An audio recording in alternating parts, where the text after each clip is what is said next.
ഇതുവരെ നിന്നോടു പരിഭവം മാത്രമേ പറഞ്ഞുള്ളൂ, എന്റെ പരിതാപം മാത്രമേ പറഞ്ഞുള്ളൂ.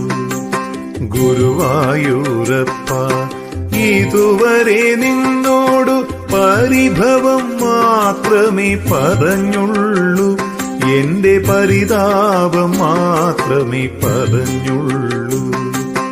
അവിടുത്തെ കാരുണ്യം ഓർക്കുമ്പോൾ ഇതരുതായിരുന്നെന്നു തോന്നുന്നു.